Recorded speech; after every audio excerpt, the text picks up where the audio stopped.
Bonjour à tous. Alors dans cette petite vidéo rapide, je vais faire un tour d'horizon sur Air Liquide. Donc là vous avez un graphique en unité de temps mensuel. Donc comme vous pouvez le constater, c'est une action qui est en croissance forte. Sur les 15 dernières années, on est passé de 30 euros à 165 euros aujourd'hui environ. Donc la tendance est toujours très haussière.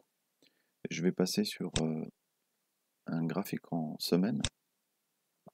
Là, ça commence à être un petit peu plus intéressant puisque on va pouvoir zoomer sur une période plus récente.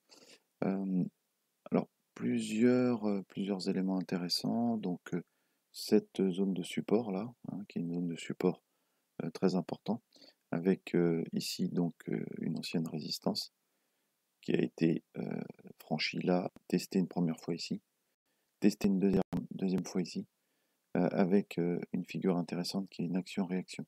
Donc, qui identifie vraiment une zone de support moyen terme important. Donc, zone de support qui correspond actuellement avec l'arrivée de la moyenne mobile 150 exponentielle qui cadre bien les cours de cette action sur du mensuel, de l'hebdomadaire.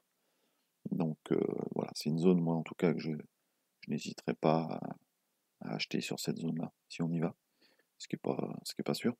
Donc pour voir de manière un petit peu plus précise encore, on va descendre, on va aller sur l'unité de temps journalier, mais avant, je voulais vous montrer, effectivement, on a une divergence, hop, je décale un petit peu, on a une divergence sur la STPMT, la moyenne mobile de la STPMT, donc qui identifie bien ici comme une zone de résistance importante.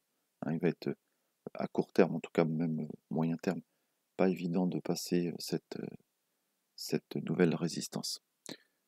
Donc pour du plus court terme, on va aller sur du 1 jour.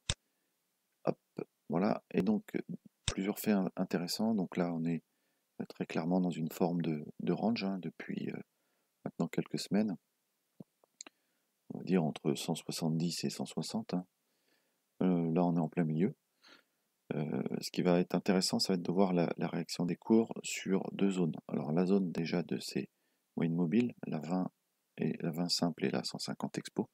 Et ici, vous avez un gap. Un gap toujours intéressant à observer, puisque ce sont souvent des zones qui vont servir ensuite, soit qui seront comblées, soit pas comblées, et qui vont servir de support.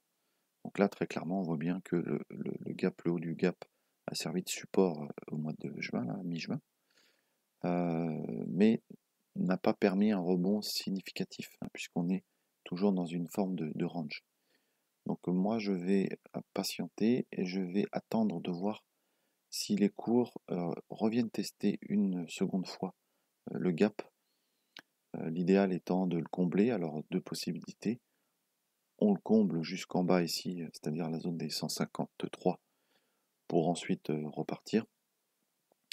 Mais selon moi, si on le comble, l'hypothèse la plus probable, ce serait de revenir effectivement, donc ce que je disais autour des 150 euros, ce serait pour moi l'objectif, on va dire minimum, qui est aussi, vous voyez ici, une ancienne résistance qui a servi de support ici. Donc c'est un niveau clairement identifié. Donc moi j'y verrai deux zones d'achat, la zone 150 et la zone 140 euros